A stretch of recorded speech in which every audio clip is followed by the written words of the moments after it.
ప్రస్తుతం మనతో high court senior advocate Puvvada Venkateswarlu గారు ఉన్నారు. సార్ నమస్తే సార్. తాజాగా కేంద్ర బడ్జెట్ ప్రకటించడం జరిగింది. మరి అందులో ఏపీకి అన్యాయం జరిగిందని చెప్పి సోషల్ మీడియాలో కానీ కొన్ని ఛానల్స్లో కానీ వార్తలు వినిపిస్తూ ఉన్న తరుణంలో నిజంగానే ఏపీకి కేంద్రం అన్యాయం చేసిందంటారా? ఈ బడ్జెట్ కేటాయింపుల్లో ఏపీకి ఎంతవరకు లబ్ధి చేకూరుందంటారు? ఒక సీనియర్ హైకోర్టు అడ్వకేట్గా దీనిపై మీ అనాలిసిస్ ఏంటి సార్? సార్ నమస్కారం సార్.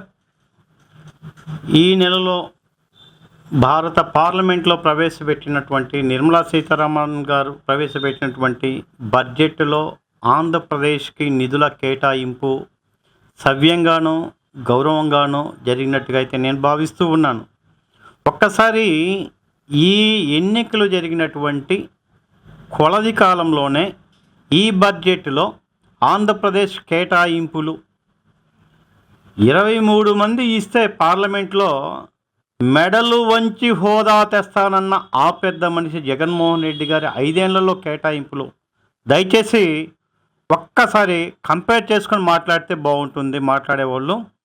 ఆంధ్రప్రదేశ్కి కేటాయింపులు ఒక్కసారి చూసినట్లయితే ఇప్పటి కాకుండా దీర్ఘకాలికంగా స్వర్ణాంధ్ర 2047 లక్ష్యంగా ముందుకు వెళ్తున్నట్టుగా తెలియవస్తూ ఉంది. ఒక్కసారి బడ్జెట్ కేటాయింపుల్లో ముఖ్యంగా పోలవరం ప్రాజెక్ట్, విశాఖ స్టీల్కి అత్యంత ప్రాధాన్యత ఇచ్చినట్లుగా తెలియవస్తూ ఉంది.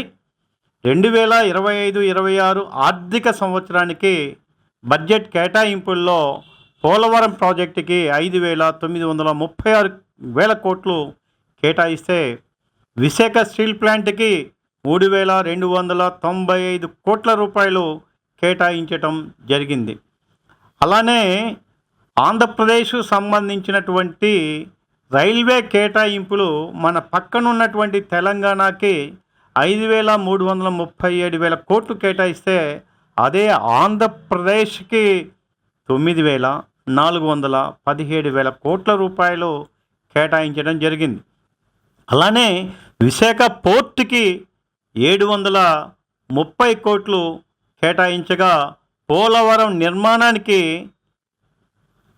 బ్యాలెన్స్ గ్రాంట్గా 12,157 కోట్ల రూపాయలు కేటాయిస్తుంటే ఇవే కాకుండా ఇంకా అనేకం.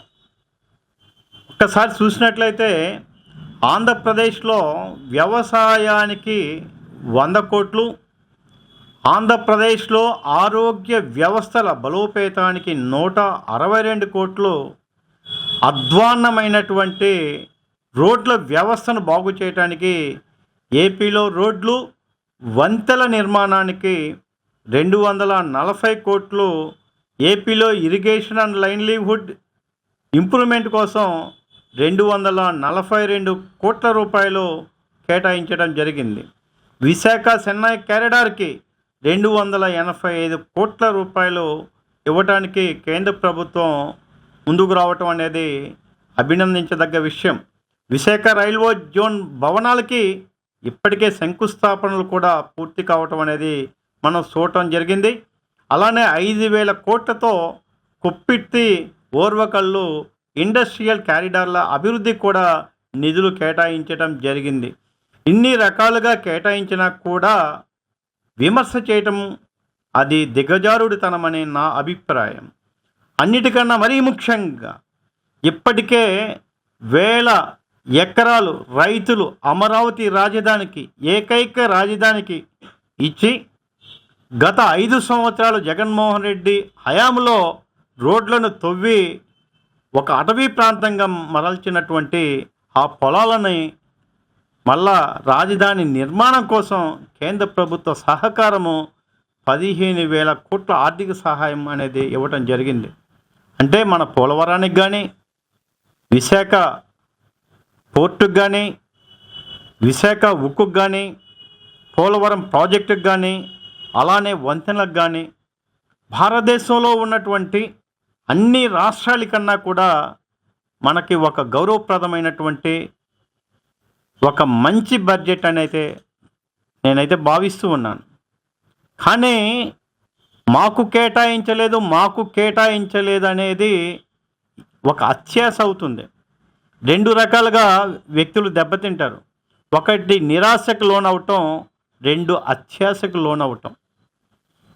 మన సమయస్ఫూర్తిగా ఇక్కడ ఉన్నటువంటి మన ముఖ్యమంత్రి వర్యులు నారా చంద్రబాబు నాయుడు గారు సుదీర్ఘ రాజకీయ అనుభవం ఉండటం, ఏ రంగంలో పెట్టుబడులు పెట్టడం ద్వారా మనకు అధిక ప్రాధాన్యత వస్తుందో ఎన్నికలైన దగ్గర నుంచి ఈ రోజు వరకు కూడా రాష్ట్ర అభివృద్ధి కోసం, కేటాయింపుల కోసం, బడ్జెట్ కేటాయింపుల కోసం అనేక పర్యాయాలు కలవటం జరిగింది.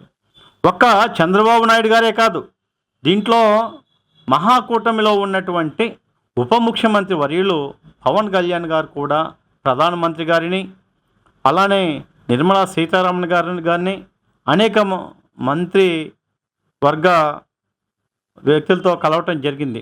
ఈ విధంగా మొన్న కేటాయింపుల్లో ఆంధ్రప్రదేశ్లో మిగతా ప్రాంతాలకి అన్నిటికన్నా కూడా ఆంధ్రప్రదేశ్ అభివృద్ధిని దృష్టిలో పెట్టుకొని, గత 5 సంవత్సరాల్లో జరిగిన అన్యాయాన్ని దృష్టిలో పెట్టుకొని కేంద్ర ప్రభుత్వం గౌరవమైనటువంటి నిధులు కేటాయింపు జరిగినది.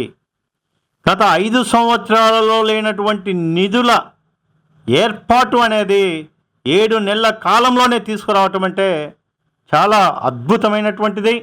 కేంద్ర ప్రభుత్వ సహకారం ఉన్నటువంటిది. కేంద్ర ప్రభుత్వంలో బాధ్యతాయుతమైనటువంటి ఒక పార్ట్నర్షిప్గా ప్రభుత్వంలో ఉండటం చేత మనకు సాధ్యమవుతుంది. అంతేకాకుండా మన ఆంధ్రప్రదేశ్లో ఒక్కసారి చూసినట్లయితే శంషాబాద్ ఎయిర్పోర్ట్కి ధీటుగా గన్నవరంలో ఎయిర్పోర్ట్ కట్టడం జరుగుతూ ఉంది.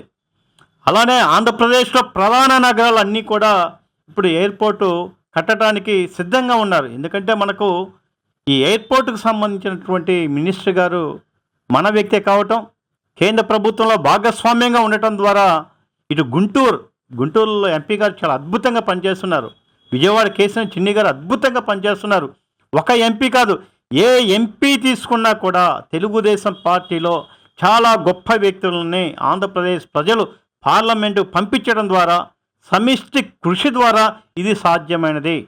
జగన్మోహన్ రెడ్డి గారికి అహంకారం తప్ప, ఆవేశం తప్ప, అనుభవ శూన్యం తప్ప కలుపుకుపోయే విధానం లేదు.